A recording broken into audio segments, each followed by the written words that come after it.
when we're building that relationship with ourselves, and then that is fueling the new habits that we want to create, the more that we stick to those and the more that we build that relationship with ourselves, the more we're going to build self-efficacy, which is only going to then fuel our progress more towards our health and wellness goals, or whatever the goals are that you have for yourself.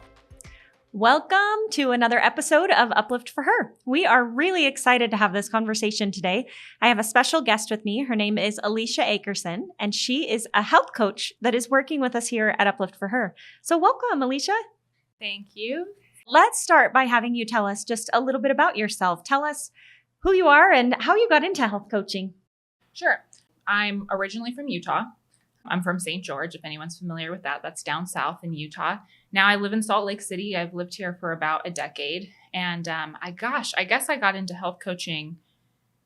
I started along the path right outside of high school. So I danced for the majority of my young childhood up into high school. And then when I graduated high school, I was at just such a negative place within myself and my relationship to my body image and to health in general. And at that stage, and being so young, I felt like I didn't know how to support myself and my health in a positive way. And it was something I recognized too. So recognizing that's kind of like what propelled me to get into health coaching. So from there, I went into college to get a degree in exercise physiology or kinesiology. And I found myself just really fascinated with the body, and I got a minor's in nutrition. And I just started learning kind of like through school and on my own, just all of this new information about health and nutrition and just all this stuff that you just sometimes don't learn when you're young. And so it went on from there, and I ended up getting my master's in exercise physiology and health coaching at the University of Utah. And that's what brought me up to Salt Lake. I wanted to dive more into the health coaching side of my education and really explore that.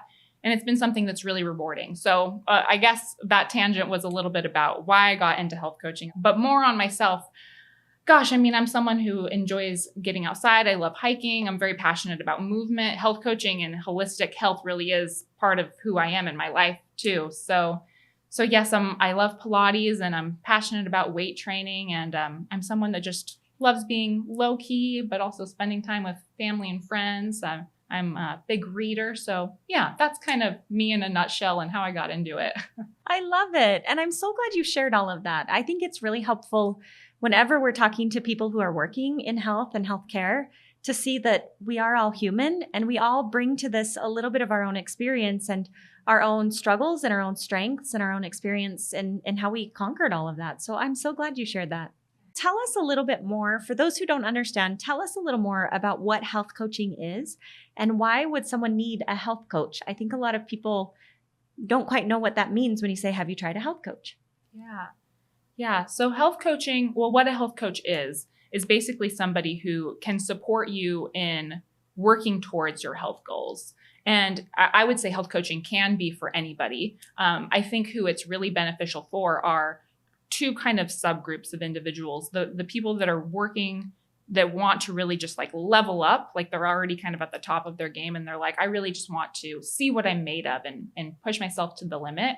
Health coaches can be helpful in kind of directing them with, okay, well, maybe this is an area we could focus on and improve a little bit. But in a similar vein, those that feel lost, they don't feel like they have support, or they need that additional accountability with where to get started when it comes to working towards the health and wellness goals they have for themselves. That's where health coaches can really help and can really step in, and we can focus on daily habits, daily routines, self-limiting beliefs, motivation, willpower. Anything under the sun that falls within the health and wellness category, health coaches cover. I love that. I think I'm a big fan of health coaching and coaching in general. And I think it's interesting that we feel like we should be able to fix our health all by ourselves. And some people can, but I don't think there's any shame if people do feel stuck in their health and they need to have that additional support. I think that most people who accomplish really great things in the world have some sort of mentor or health or coaching or instructor or someone that kind of gets in there and tells them, here are the next steps that are going to make this really successful for you. So I love the idea of people being able to use health coaches to really experience that other side of health. Yeah, getting to their health goals. Absolutely. The more we can build our support team too, and kind of like our network of individuals, like the better off we all are. Absolutely. Absolutely. Well, so two main sides of health coaching then. One side of health coaching is health information. So you go to a health coach and they can help you understand, what kinds of foods to eat and how do we improve our sleep and how do we move our bodies to get the best outcomes. So the first part is sort of just that health information. And then the other half of health coaching is really that accountability and learning how to implement these things in our lives. So talking more about the motivation and the willpower and all of those sides of things. And that's really what I want to focus on today, is that idea of health habits and habit change. And how do we successfully incorporate this information that we learn into our lives? Because health information is not at a shortage right now. You're so right. It is so easy to find health information. It's very difficult to know how to make sense of health information. Yes. It can be difficult to fact check information. But I think even more so than both of those things is like, okay, great. I've read that. I've heard that. I know that's true. But how do I actually do that? One of the biggest things I hear from my patients after I give them health information, I'll ask them, does that make sense? Is this what you want to do? And they'll say, yes, I just need to do it. I just need to do it. I just need to find the willpower and make it happen. And I think we all find that doesn't often work very well. Sometimes it will. Some people can just muscle through it. So let's start there and say, tell me about your thoughts about willpower and I just need to do it when someone is trying to get started with changing habits. I think that the health industry around that mindset has done everyone such a disservice. And it makes me sad when I hear people say, like, I just need willpower. I just need to kind of like muster my way through it, trudge through it. Because that's not the case. We don't have to approach our health and wellness goals that way. And I understand why people think that. Because it's just a lot of people don't know the tools, or maybe they don't quite understand like just what those next steps need to be to help get them to where they are. And it's really just about like coming up with a vision for yourself of what you want, what you're working towards, which I know we can dive more into. But then just creating the small steps to get you there. And if you're someone who is kind of feeling lost, then that's where, again, a health coach can be really great for someone like that, because they can give you the first steps. They can kind of guide you along that way of like, this is how you can get started, and they can be that accountability person for you to rely on in that sense. I think when people do feel like the only way forward is to use more will, to say like, I just need more willpower, then if that's the only way forward and you don't get forward, then that just means, I think the way people interpret it is, oh, I failed. I failed again. This time I'm going to willpower my way through it. Oh, I failed again. And it creates this sort of spin cycle of guilt and shame and like, why can't I just get it done? Why can't I just do the things that I know I need to do? And I'm with you. I think because it's not just about willpower, it's about understanding, and it's about baby steps, and it's about accountability, and it's about so much more. Another thing that I hear from a lot of patients is either I feel stuck or I just need to find the motivation, right? Like if I just had the motivation, then I would do it. What are your thoughts about those when we hear patients or clients say those things? Yeah, the motivation, the just needing to find the motivation is something I hear quite often. And the reality of it for the majority of people is that you're not going to just find the motivation. A common phrase kind of in this realm is motivation follows action. And action doesn't necessarily have to be, let's say, like waking up and going for a run that day. That doesn't necessarily have to be the action step you take. Yeah. Action can look like thinking to yourself in the morning for 1 minute, like, what do I want to work towards? What kind of person do I want to become? Like that visualization component that I really love. That can be your action step. That's it. That can be that simple. And just from taking that moment with yourself to pause and like hold that vision, create that vision, that's where the motivation can then start to come in. And I think that's something that people don't realize too. They don't realize that like when we're talking about small steps to take, it can truly be that small. And that's where people can get hung up too. And then that's where the self-criticism comes into play, like you just mentioned, which of course just perpetuates the negative cycle that people can get in. So starting small with actionable steps that again are tiny, very tiny, that's where the motivation can then arise from. I'm going to emphasize that. I think what you just said is that motivation comes after, and that is not what we expect, right? I think some of us, when we're in a certain place on our health journey, we say, okay, I'm going to wake up tomorrow and go for a run. And then we wake up tomorrow and we don't feel like going for a run. And we feel like, oh, I'm a failure. Why don't I feel like going for a run? Why would you feel like going for a run? Like, where would that come from? And so there is that step before having the motivation that can be just forcing yourself to go for a run, right? I mean, that's one way. But other ways are, we're going to dig into them a little bit, are backing up and finding the steps that create a little more motivation. And then you take another step and a little more motivation. And then suddenly you're getting up and going for a run. Is that right? Did I get it right? You got it right. And this is kind of a side thought, but I think that's another point as to why health coaches or even if it's like an accountability partner that you bring on board with yourself, a friend or a family member, can be so helpful, is if you really are someone that's feeling like you're in that stuck spot. You're not stuck, and we can help you move forward. There are steps you can take.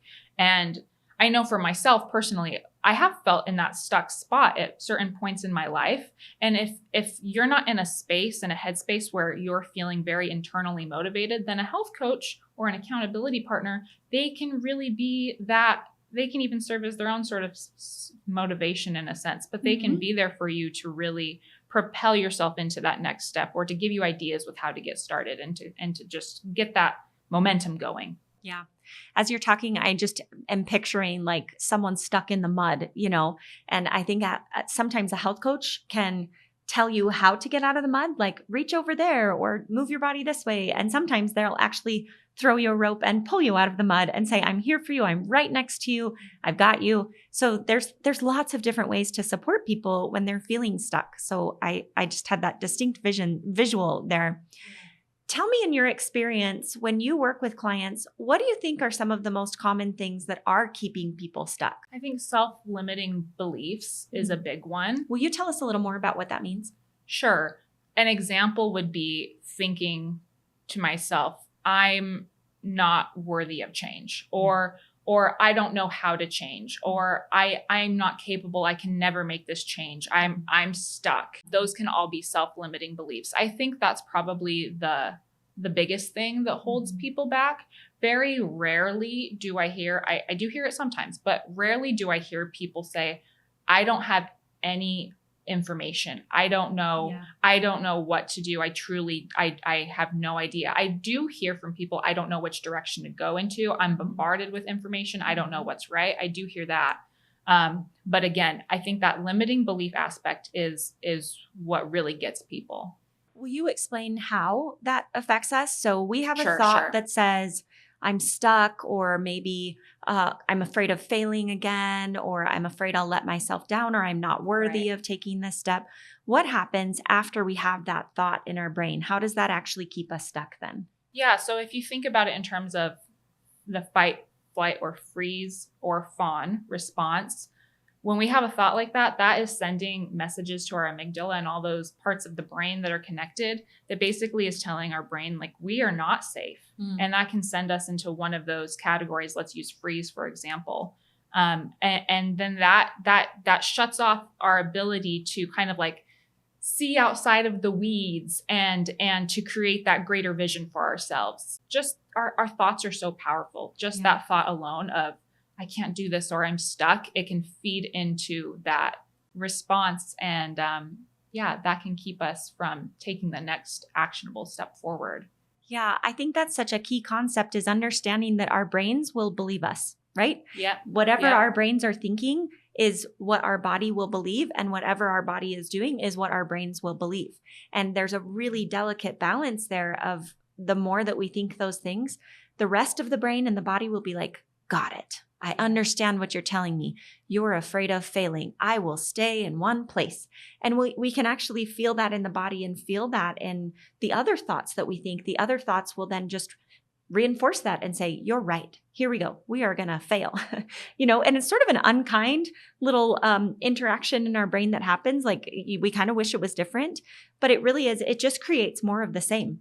Yeah. So if we have those limiting beliefs, then our brain will create more of the same, and that becomes our reality. Yeah, our brain hears the messages that are going through it all day long, the thoughts that we have. It's picking up on those, whether we're conscious of them or not. Mm-hmm. So yeah, even just changing that internal dialogue, which does take practice. It's not, it's not as easy as just, I'm going to change it today. Like it takes work to change it.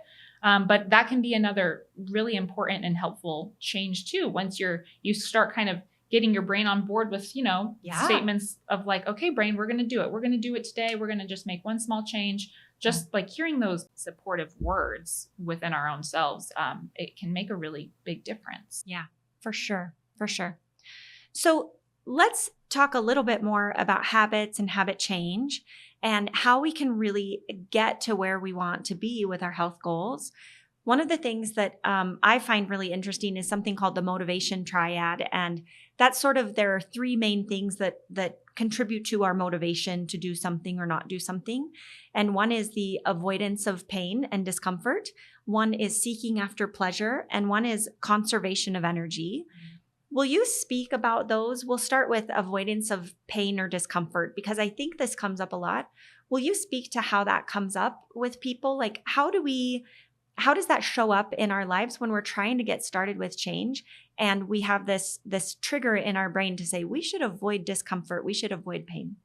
I think simply when we're trying to make changes, we're taking ourselves outside of our norm, outside of our routine. So whether that is incorporating a little bit more movement or starting incorporating one new food group, that's going to be outside of our norm. And that's when our brain can start saying, whoa, this is different. I don't know about this. And where again, kind of those like signals of this is scary can start popping up. Yeah, I love that. I like to I talk to myself a lot in my brain. I have conversations ongoing in my brain all the time. And one of the things that I will do when I am trying to make a change and I feel that is say, oh, I see you. I see you there. This is new for you. This is uncomfortable. You're going to reject this. And I think the more that we recognize that, we don't have to get down on ourselves. We don't have to be like, oh, why are you arguing with me, brain? Like, I'm trying not to eat the sugar because I know it doesn't make me feel good. And you're telling me that it's uncomfortable to not eat the sugar. And instead of arguing with ourselves, which can trigger that fight or flight, we can just say like, I see you. This is a little uncomfortable. I'm trying something new. Let's see how it goes. So I think that that's such an important part of change is just, like you said, recognizing that that's going to be a really natural inclination for us to cling to comfort and to avoid change. The brain really wants to avoid change where it can. Yeah, and I'm to build on that. I'm glad you mentioned that because the discomfort portion, even saying internally to ourselves, it's okay if we feel uncomfortable. Yeah. That can then help reinforce that safety component within our own selves. And kind of like just get the brain and the body used to change in that way. Yeah. Because we're going to have to get uncomfortable. That's kind of the not fun part about some of these changes is it's exciting to work towards bettering ourselves or working towards a goal, but sometimes you have to get uncomfortable in order to do that. But it's just speaking from my own personal experience and from what clients and patients have told me in the past, learning to sit with the discomfort of change, that can feel rewarding in its own sense. Yeah, and sure. That can end up being a different kind of dopamine builder, versus whether it's like reaching for, I don't know, a cookie. If the cookie doesn't support your goals, sometimes cookies do support your goals. But yeah, so I just wanted to add that little tidbit because I think that's great to just note on. I love that. And I think that along those lines, leaning into discomfort is trainable. It's teachable. And I think that the more we lean into the discomfort, the less it feels uncomfortable. That sounds kind of obvious, but like we can get comfortable with being uncomfortable. And this is actually one of the tools that I've seen used, perhaps you've used this with your clients, is, when we're feeling particularly stuck, when we're feeling like, gosh, I keep trying to add these habits and nothing's working, if we identify that the body and brain are intensely seeking comfort, then we can even just start there. We're not starting with go for a 5-minute walk or start adding more veggies. We're just saying, can you do something uncomfortable today? Can you just do one thing that is out of your normal habit? And I think for some people, that's all it takes, is to start saying, gosh, this was a silly change to my habit. Like maybe you got into bed on the right side instead of on the left. But the brain really does respond to those things to say, gosh, I changed a habit. Doesn't matter what the habit is, just the nature of sort of changing and being a little bit uncomfortable with that change. Our brain is, again, you create more of the same. So if you're creating change, then the brain's like, cool, I'll change with you. Yeah, it adapts. So I love that idea. Okay, we'll just touch briefly on the other two. One is conservation of energy. This is one of the ways that we can sort of get in our own way, because our brain is just in the background, constantly trying to use as little energy as possible. That's not like a failing of any of ours. That is just literally the way the brain works. And I found this one really interesting. I had an experience that is so silly, like it's so ridiculous. But my daughter asked me one time, can you go get downstairs and get my water bottle? And like, the normal response would be like, go get your own water bottle. Like you have legs, like you're perfectly capable of walking down the stairs. But my response was almost like offended. Like, how dare you ask me to do one more thing today? Like, how dare you ask me to expend energy? And at the time, I noticed that response in my brain and thought, that's kind of weird that I feel that intensely. And that's when it kind of hit me that I think that I'm intensely conserving energy. I think my brain is deeply avoiding any extra output of energy. And so even driving around a parking lot and just keeping circling until you find the closest spot. And then suddenly you realize, like, I could park the 10 spots away. Yeah. I don't actually need to be right next to the door. Is this something that you see come up with your clients? Absolutely. And I think that we're all busy people. Yeah. We all have a lot going on. And something that I hear from my clients a lot is that they get to the end of their day and they just don't have the energy to go on that walk or to make the dinner. They feel tired from just the demands of just their normal day to day. And that's fair, because as humans, we are biologically designed to want to conserve that energy. Like the example that you gave, walking those extra steps to get the water bottle, that could be dire in, back in the cavewoman days. Yeah. And this can come up in way of whether it's wanting to increase our activity or change our eating pattern, any sort of additional effort that we want to put towards our goals, that's going to require energy because it's using new neural pathways within our brain. Yes, that can be something that patients do struggle with. But again, we can definitely put tools and steps in place to help our brain feel more at ease with pushing a little bit more energy output, just into the world there. Yes. Yeah, exactly. I think just recognizing that, like, when your brain does that, just saying like, oh, there's my human side, right? Like there's my cave woman side telling me to conserve energy and not to put out as much energy. And then the last one, which we won't go into because it's pretty self-explanatory, is seeking pleasure. Mm-hmm. And I think that makes a lot of sense. Why we do what we do is because it feels good. And none of these are good or bad. It's just recognizing in our brain that the brain is naturally going to do these three things all day, every day. And we don't have to overcome them, but we can recognize if they're holding us back or not. So I really like talking about that. Absolutely. Can I add a note on the pleasure piece? Yes, please. And this could go to avoidance of pain too, but I think this is another thing that I hear a lot too. Clients say that they don't want to not enjoy what they're eating, mm-hmm. or they don't want to hate the movement that we're doing. We have this idea that when we're working towards health and wellness goals, and we're implementing these new habits, that it's going to be a process that doesn't feel great and is not going to be pleasurable in any way. And we can make it so that is not the case. And let's say you're someone who truly isn't feeling like you enjoy movement. Let's say you have a goal that you want to move more, but you're not enjoying it right now. So you've established that moving more is important to you. That is a value of yours at this point in life. So let's work towards it. But we can also incorporate pleasure. Maybe it's not with the movement directly, but maybe it's after the fact or before. Maybe it's giving yourself a foot massage, or maybe it's drinking, like a flavored water after you get back, or maybe it's some other point within your day. We can incorporate pleasure in other ways. We shouldn't have to have this relationship between like changing goals and working towards health goals, changing habits, and it being a very unpleasurable experience. It's important to work fun and pleasure and all of those other great things into our day in other ways. And I think that's where that self-discovery piece can come into equation, because you're learning, like, what do I find pleasurable? What is fun? What other aspects can I bring into my day to like round it out in a more holistic way? I love that.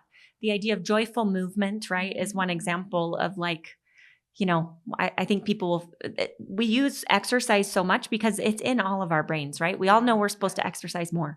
And so as soon as we do that, we picture some sort of exercise, whether that's going to the gym or going for a run or, whatever that exercise looks like. And instead, that exercise can just be joyful movement to start with, right? Like just incorporating what you love into this. I love that. Hey there, listeners. Just a quick break to tell you about something that could make a big difference in your life or the life of a woman you care about. Here at Uplift for Her, we specialize in integrative women's health, offering comprehensive support for every stage of life. Whether you're navigating menopause and need expert HRT advice, looking to shed those stubborn pounds, or seeking for help with your mental well-being, we've got you covered. We combine the best of traditional and functional medicine with personalized health coaching and dietitian support here at our Salt Lake City-based clinic. We ensure that your unique needs are met with the care and expertise you deserve. At Uplift for Her, we're here to help you feel your best inside and out. Ready to take the next step in your health journey?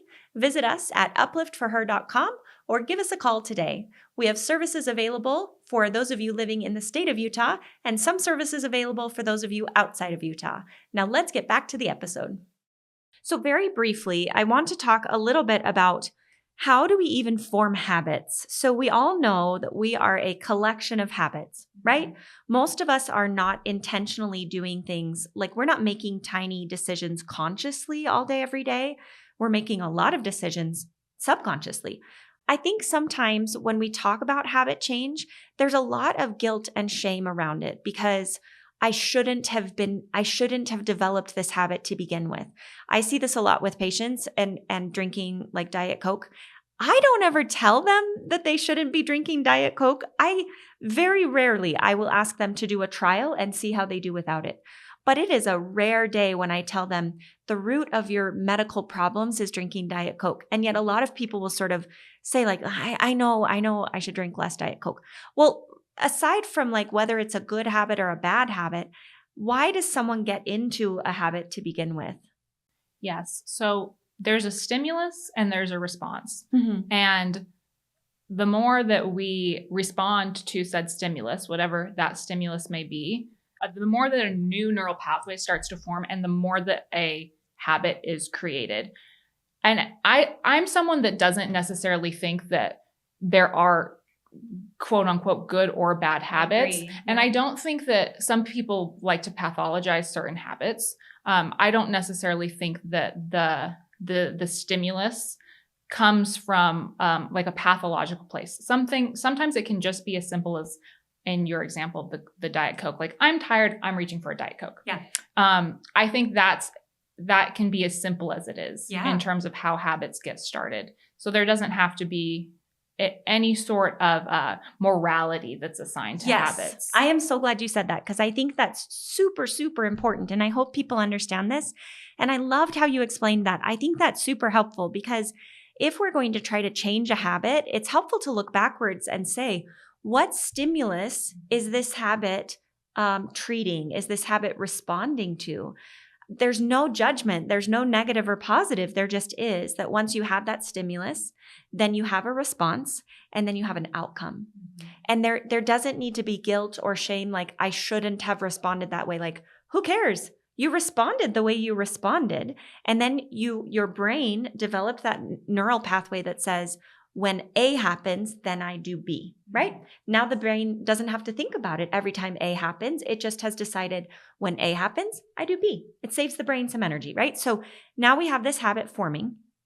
A happens, then B happens, and then you get C as an outcome. So I think where this comes into play then is if C is not the outcome that we want, then we can go backwards and say, well, then is B the right response for the stimulus? Because we can't always get rid of the stimulus. For your example, if we're fatigued, and I'm going to change the example because I don't want to make that sound judgmental, because I don't think Diet Coke is the main problem that we're facing. If there is a stimulus and we respond in a way, and then it creates an outcome that we don't like, then we can see if we can change the stimulus. But mostly what we're saying is, could I respond differently? And we know based on what we already spoke about with motivation that the brain is going to resist that a little bit. It's going to push back when we say, but I don't want to try B. I want to try X. I want to try a different response to that stimulus. The brain is going to resist that. And we can say, that's okay. I understand. I see you there. I see you, brain. You're pushing back a little bit because this feels uncomfortable. I see that. I'm going to try it anyway. And then we see if that other response that we had leads to an outcome that's more in line with what the outcome is that we want. Yes, absolutely. And just to touch on again what you mentioned at the tail end there, saying to yourself, that's okay that we're feeling that way, bringing in that self-compassion piece. That's such a big part of the equation. That's something that can help us through every step of habit change, no matter where we're at. So I love that you touched on that. And it does that because it's not triggering fight or flight. Yes. If we argue with ourselves and we have guilt or shame, that automatically puts us back into fight or flight. And when we're in fight or flight, it doesn't help us solve problems. It doesn't help us change. Our brain doubles down on conserving energy and seeking pleasure and running from tigers and doing all the things that keep us in exactly the same state. But when we can be grateful or say it's okay, show compassion to ourselves, that gets us out of fight or flight. That allows us to, I tell people, it activates the part of the brain that can be curious and solve problems and do math, right? Yes, I love it. It can be the other part of our brain that can actually approach our solutions in the world instead of just doubling down on the fight or flight. So yes, so true. When we talk about habit change, there's kind of two big aspects that you have talked about in the past, which is number one, this side that is very logically oriented. Do you need a checklist? Do you need to try, these tiny baby steps? Do you need to put a system in place that will help you create this habit change? But on the other side of that is a little more touchy-feely, woo-woo side of it that says, like, how do we create habit change from more of an intrinsic and internal motivating factor? So will you start us off talking about that? Is what are the other sides, that the other tools or other approach that we can take to support habit change that isn't just checklists and, reading in a book, follow my exact pathway for habit change? Yeah, I love this question. And I think that there is a place for the first category that you mentioned, whether it's like creating the lists or having like that set routine that you're going to follow. Some people really thrive off of that approach, and there's parts of that approach that are necessary. The other side of the equation, the kind of the tools and the philosophies and approaches that I like to think about when I think about this other side of the equation is incorporating visualization, self-discovery, somatic exercises, getting more in tune with what we're internally feeling, what we're physically feeling. Tools such as that, some of those statements or categories might be new to some people, but yeah, I think there's this whole other realm that when we can step away from the lists and the to-dos and like the checklists, we're able to then dive more into like our innate intuition of, is what I'm doing, is this approach actually resonating with me? How am I feeling internally? How am I mentally and physically feeling? And that can bring in that somatic aspect. It can bring in a lot of different aspects, whether you want to think about it in terms of like then moving more towards visualization, taking what is feeling good for yourselves and then putting that into your future vision and vice versa. That's how it can kind of all commingle. And I can dive into any of those if you want me to elaborate. Yeah, let's unpack that a little bit. So I think one of the first things that you said was talking about getting in tune with our body. And one of the things I've heard patients say, I'll ask them questions about like, what happened when you've had that symptom, right? And they'll say like, oh gosh, I don't know. I'm not in tune with my body. I don't pay attention to my body. I just go through the motions in a day. How do you help teach people to be just in tune with their body? It can feel foreign if it's something that you've never done before, but I think it's important to simply take the time to sit and listen to what is internally happening. So that can be as simple as whether you're sitting or standing. If you don't have time to sit, taking a second to pause and kind of doing like a body check. How's my stomach feeling? Okay, maybe I'm not feeling anything there. Okay, how's my hand feeling? Maybe it doesn't feel anything there. Am I touching anything? Is there any texture? Starting to bring in awareness and strategies in that sense and can help us tune more into the body. Yeah, I love that. And it can start super, super small. It doesn't have to start off as like, I'm feeling anxiety. Where am I feeling? Like that's a great time to do it. One of the times I do this is actually when I'm brushing my teeth. I'll be brushing my teeth, and my pelvic floor physical therapist, big fan of pelvic floor physical therapy, especially after 3 babies. My pelvic floor physical therapist worked with me on pelvic tilt. And so that's a great time for me to close my eyes, feel where my spine is, feel how my feet are connecting with the ground, and feel where my pelvis is. And then that has expanded to that slight little bit of just checking in of how do my feet feel on the ground, and where are my shoulders in space? And is my chin slumping, or is my neck straight, or is my pelvis tucked, or is it not tucked? And so it doesn't even have to be an emotional connection to start with. It can just truly be like, what is under my feet right now? What does the texture of my chair feel like? What do I hear? And just that presence can start to, I think, reconnect those wires. Absolutely. And something that I learned from therapists that I've worked with in the past as well, you mentioned, where am I sitting? How am I feeling in this seat? That can also help with the safety factor. We've touched a lot on that, but recognizing like my feet are firmly planted on the ground, or I'm sitting in a supportive chair, that can bring in that somatic aspect. It can increase the safety in the body, which can then just, go on to fuel our goals and that habit change process that we're talking about. I love it. I love it. I also want to take this moment to apologize to all women on behalf of the medical community, because I think doctors, they're not helping this situation.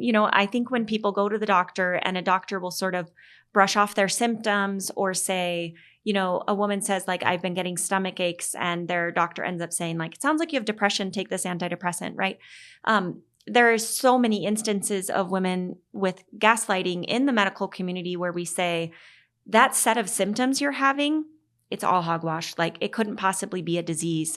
And gosh, it's a problem. I mean, I think really it's a big problem that women are actually quite naturally, I think, in tune and connected to their bodies.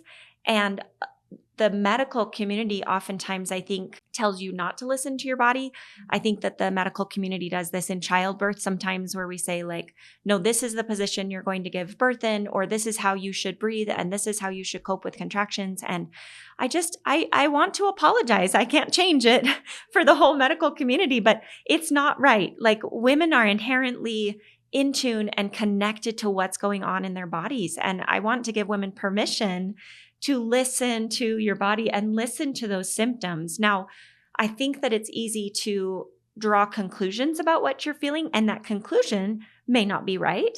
You may be feeling, I have these stomach aches, and in your brain, maybe you end up feeling you've got cancer or something. And heaven forbid, that may not be the right end conclusion of that symptom. But always listen to the symptom. If you do something and it gives you agitation, or you do something and you notice your neck muscles are tense, or you do something and you notice that you get headaches or stomach aches, listen to that. Your body is, I just believe so strongly in the wisdom of the body and what it's trying to tell us. And I think that learning to communicate with our bodies is a little more difficult.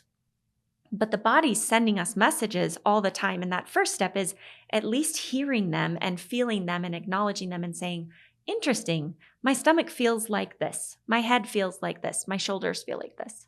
Absolutely. I'll say on behalf of all women, thank you for for the apology. Not that you have to offer that, but yeah, you're so right. We all have that innate wisdom within ourselves, and we are again bombarded with so much that sometimes our signals can get quieted, and we don't pick up on them, and we're not recognizing them. So yeah, just taking the time to start just tuning in, like you said, get curious about what your body's feeling. That's a simple and easy way to start building that connection with yourself.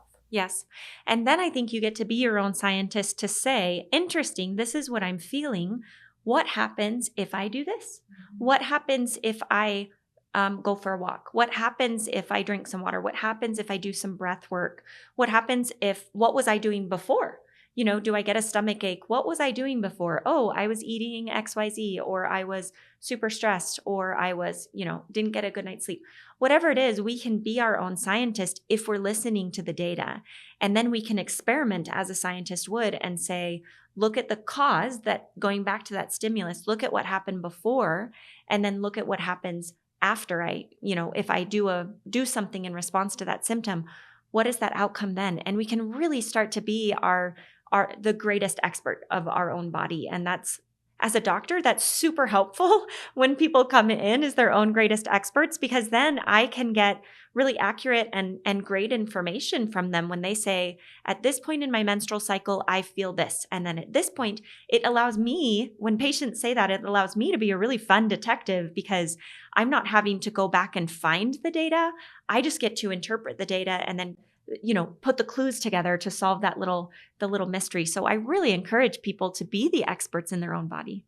Absolutely. And you mentioned fun, and I don't know if everyone's going to think this is fun, but I think that becoming an expert on ourselves is fun. That whole process of getting to learn more, sometimes it can feel scary and it can feel daunting, but we can reframe that to, this is actually fun and exciting. Like, I'm going to take the next couple months or the next year or however long, and I'm going to learn more about myself. What can I recognize?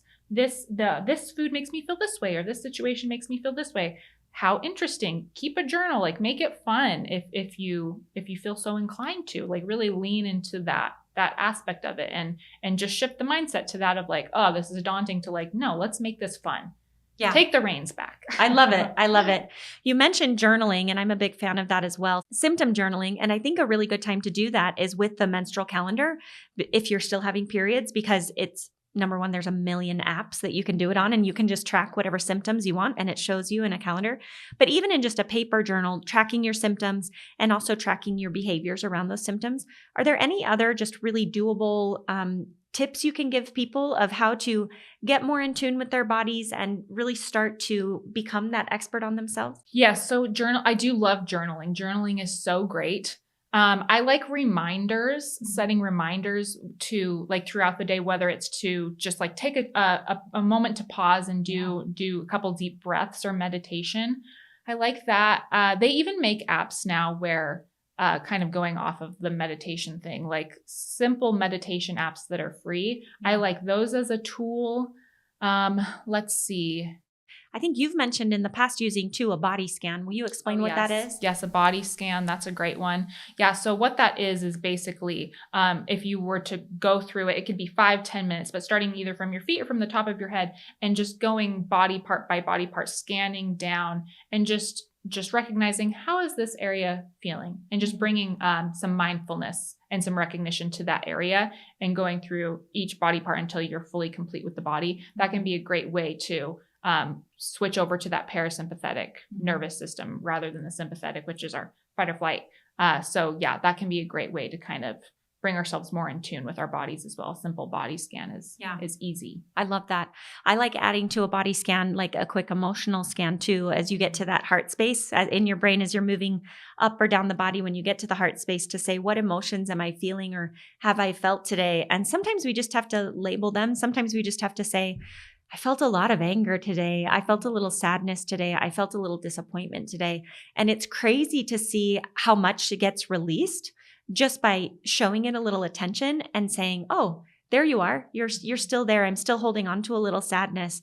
There you are. I see you, sadness. And we feel like, I think a lot of women are fixers. And so we feel like, well, but what do I do about it? Once I recognize it, what do I do about it? And it's fun to see that you don't have to do anything. Usually it just needs to be seen, and a little internal hug and compassion to yourself to say, oh, interesting. I had that experience today.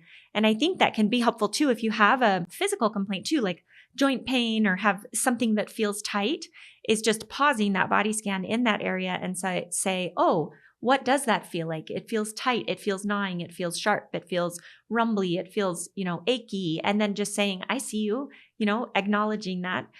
You and I talked about, we're kind of hippies and woo woo. So maybe it's a little hippie, but I love it. I think just showing that attention to the body can be really beneficial.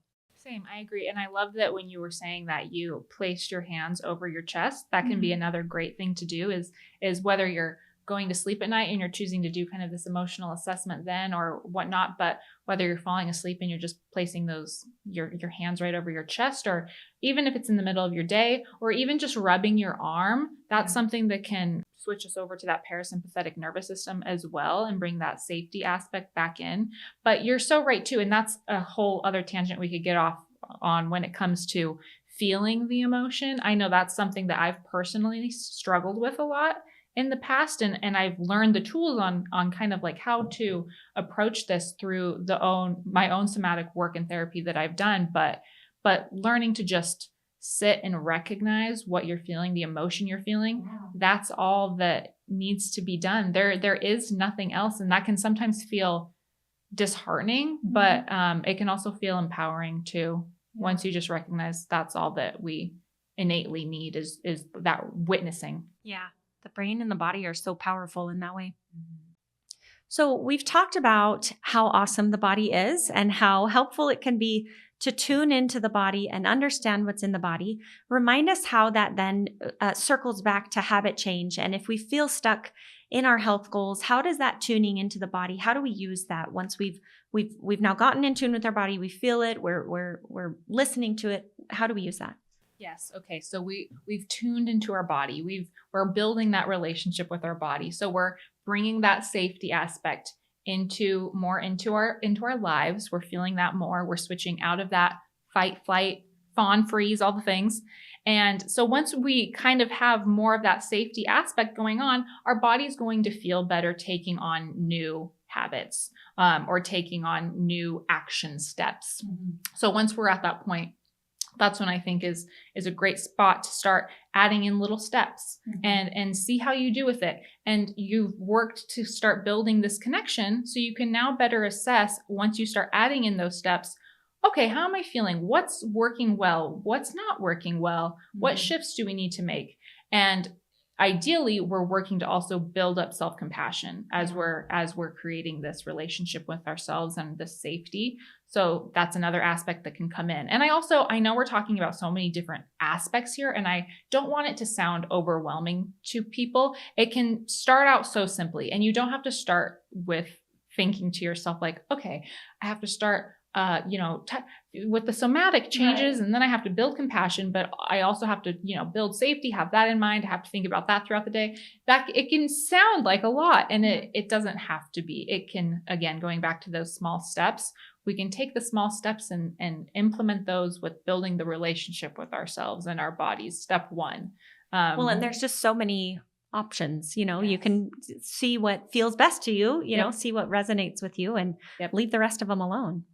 Yeah, absolutely. But yes, so those can just fuel the steps and the changes that we want to make moving forward. And again, it can be a fun process to do so. Another aspect of that is when we become more in tune with ourselves, we can recognize what our body is needing, which can then inform what aspects we're bringing in or what aspects we're saying, hey, I don't think I really need that anymore. I can let that go. And so that can, in a sense, form our health journey and the direction that it goes in a more intuitive way. And that's something I'm really open to as a physician is when patients will say, like, if I suggest a step, and I hope they will say this back to me, if I suggest a step and they say, like, that doesn't feel right to me right now. That feels triggering, or it feels like it's not the next step that I want to take. I'm open, and I encourage women to be open to sharing that with your healthcare providers or with your health coach if they ask you to do something, and you say, like, that's not resonating with me. Like, that's not feeling like the next best step for me. Yeah, that's beautiful to be your own self-advocate in that way. Yeah. That's really great. Now, on the flip side of that, one of the things we talked about before is how much the body wants to resist change and wants to resist discomfort. So I want you to comment a little bit on how that comes up in us, and how do we know then we're supposed to trust our intuition, but we also know that there's one part of the brain that is trying to keep us safe, right? That fight or flight system is trying to keep us safe at all costs, which means if it feels uncomfortable, if it feels like it's going to be too much energy, then it's going to resist it. So how do we make sense of that when we're trying to tune into our body, but also we're trying to kind of overcome some of that natural inclination to resist change or resist discomfort? Yeah, it's a great thought. It's a great question. And it can feel confusing. It's kind of like, well, what do I believe? What message do I listen to? Yeah. A great way that I like to think about it is thinking of ourselves as our own mother, or in a mothering role with ourselves. If that's a little too out there for you, think of yourself as like a kind friend to yourself. But going with the mother analogy, looking at it through that lens, maybe you are needing an ice cream that day, or maybe that won't feel as supportive. Maybe you are needing, a hearty bowl of some protein and some complex carbs. Maybe that's going to help balance your blood sugar. Maybe we need to bring in, like a little bit more of a fun food, or same with exercise. Maybe we're needing something that feels a little bit more like easy on our joints and more flowy versus, a strength training workout, just to give tangible examples. But viewing it from a lens of if I'm a mother caring for a child, what decisions would I make for myself in that lens if I was the ultimate, Yes. compassionate and caring mother figure? That I find just like shifting it in that sense and thinking about it in that way can kind of like clear the weeds a bit for those that aren't sure what message is the right, quote unquote, right message. Bringing in that wise voice Yes. that's in us. And I really relate to that with my little kids. And I've had this conversation with my 7-year-old is, what kind of mom would I be if I, let you do whatever you wanted all the time? Like, you would never take a bath, and you would never eat, you'd eat the ice cream cones all the time. And so bringing in that wiser side. I've also heard it from a meditation expert. I've heard them say, see how the voice, or see how the feeling feels in your body, that we can really, as we get deeper, we can get in tune to, this is a feeling, I'm listening to my body and it's coming from within, but this feeling feels agitated and it feels uncomfortable and it maybe feels sharp, whereas another feeling might feel peaceful and feel joyful and feel comfortable. And we really want, in as much as the idea might feel uncomfortable, but we really want to feel that sense of truth or rightness or wisdom that's guiding us. And that can feel a little out there for people, but I really think that it's pretty powerful to train ourselves to do that. Absolutely. And that brings the somatic aspect back into it. And that, again, practicing that helps us tune more into our body. And when we're building that relationship with ourselves, and then that is fueling the new habits that we want to create, the more that we stick to those and the more that we build that relationship with ourselves, the more we're going to build self-efficacy, which is only going to then fuel our progress more towards our health and wellness goals, or whatever the goals are that you have for yourself. It's an important aspect of it. Yeah, I love that. I think it's so important. I want to back up and kind of zoom out and go back to the beginning of our conversation where we said, okay, patients come in or clients come in, women feel stuck. They say, hey, I want to change these health habits. Why can't I just do it? Like, what is getting in my way from just moving forward? And so we talked about sometimes baby steps and some of the more logistical situations, creating a system to support you, or having a coach to give you the tools or the knowledge or the accountability. And you start putting these things into place. And after you do that, then you get a little bit more motivation, because we get that positive feedback that says, I did it. I did it. I showed up for myself. And that loop then becomes really powerful, where we take a little step forward and it forms that relationship with ourself that says, I can do this. I am showing up for myself. I think that's in line with what you're saying there. Yes, great summarization of that beautiful intrinsic circle that we loop want. that we have. Yes. Yeah. One of the tools that you've mentioned that you've used before as well is the idea of, and we'll kind of wrap up with this idea of visualization and sort of thinking through the outcome and what that outcome is going to look like for us before we ever start to make these habit changes. And so I want to talk about that a little bit. There's a quote from James Clear that I really like that says, most people live in a world others have created for them. Be the designer of your world and not merely the consumer of it. And so just recognizing that with the habits that we have, there's no good, there's no bad. There just is our existence, right? Our habits, our schedule, whatever it is, just right now, there just is that set of habits, right? And those habits then are creating a specific outcome. They're creating a certain reality for us. And what James Clear talks about is, do you want more choice over that outcome, or are you just getting pulled along in the current? Are you just taking the environment and the set of circumstances and the habits that were kind of piled on you by upbringing or by culture or by, circumstance, whatever it is? Are you going to be swept along in the current, or do you want to create? And so explain to us how you use that concept with clients to really help them with habit change. Yes, I love that quote. I think that's such a great quote. Visualization can be a really helpful tool for someone, especially if they don't know what they want to head towards, where they want to go next. So often we focus on the negative. We focus on what we're doing, quote unquote, wrong, the choices we're making that we're not happy with, what we don't feel good about ourselves with.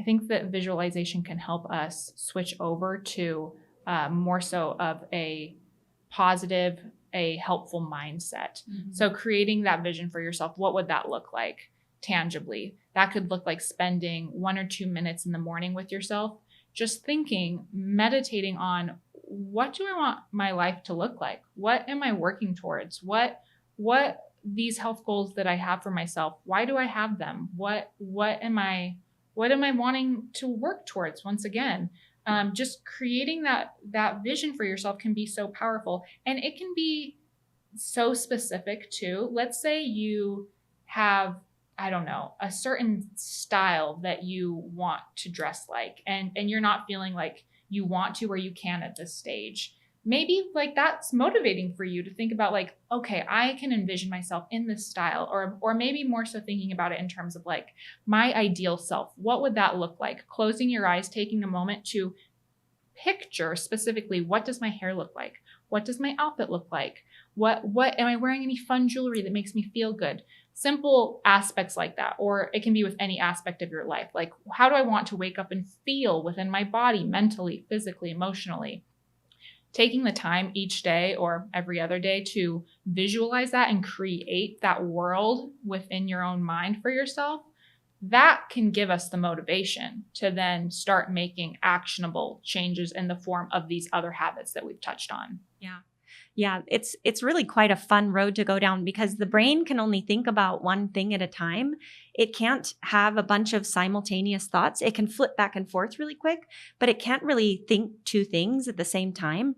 And so the more that you are feeding in that reality of, I am now at my goal weight, or my cholesterol is low now, and my heart attack risk just went down, and I'm going to be old with my grandkids not having had a heart attack, right? Like whatever the health goals are, or maybe it's like, I have a goal that I want to go hiking, and now I can go hiking.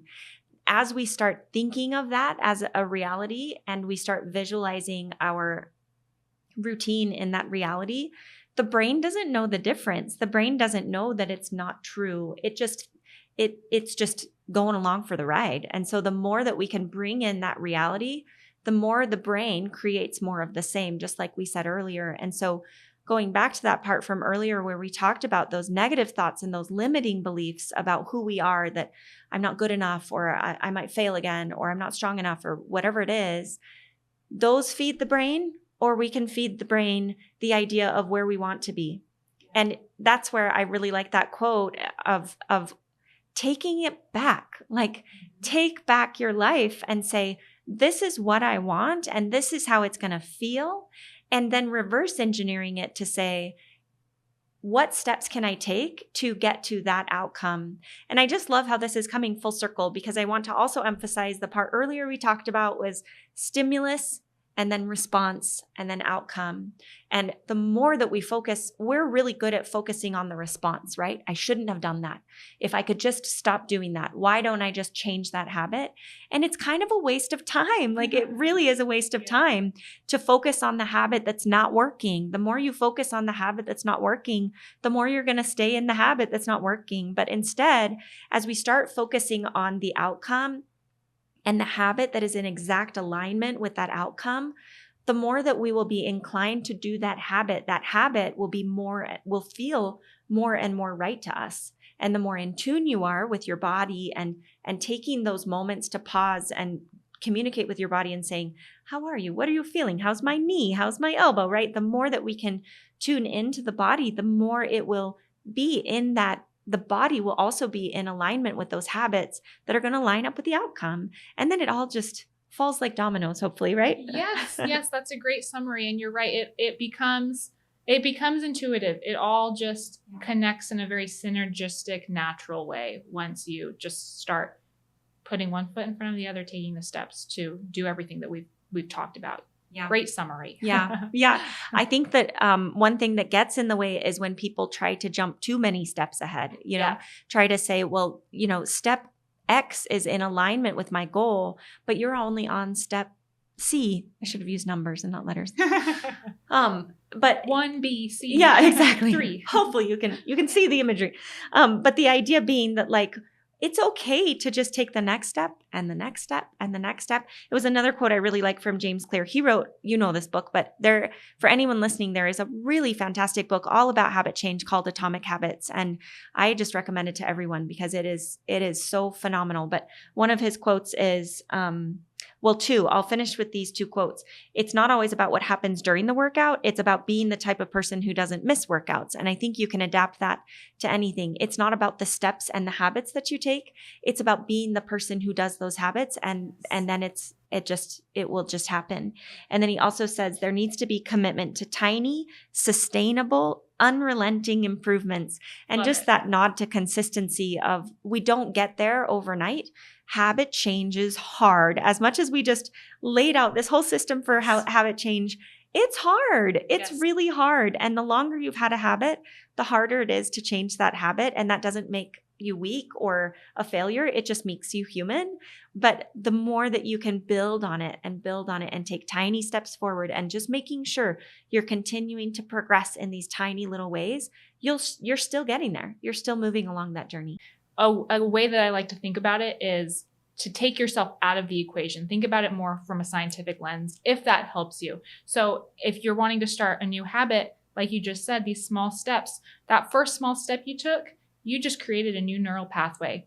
Each time you take that same step, make that same choice afterward, you're just reinforcing it. And that can be powerful to think about it in that sense too. Yeah. Absolutely. Absolutely.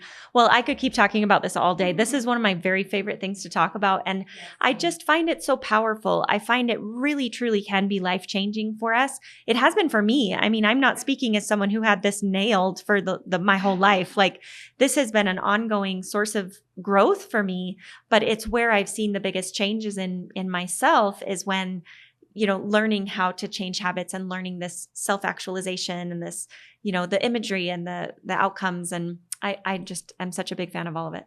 Yes, absolutely. I don't think either of us would be sitting here if we didn't have our own in-depth, long journey with all of the topics that we have addressed. Which is why it's so fun to help people. It is. It is so fun. Wonderful. Yeah. Well, thank you, Alicia, for coming. I'm so glad you're here. And I'm so glad you're here with us at Uplift for Her. People can find you, I know, on our website, and they can just sign up to work with you right there. The information is on our website, www.upliftforher.com, under Women's Health Services, right? Yes, and thank you so much for having me. This was so fun, and I'm looking forward to working with anyone that would like to sign up for health coaching. I love it. Well, thank you so much for joining us today. This was such a fun episode. We'll be back next week with another fun guest. If you are listening along on Apple or Spotify, we would love a review. That helps us so much. Feel free to subscribe so you know when the next episode comes up. And if you are watching us on YouTube, you can like, share, and subscribe to give us a boost. Thanks so much. Thanks for listening, and come back next time for another episode. And remember, this information is for education only and not intended to be medical advice.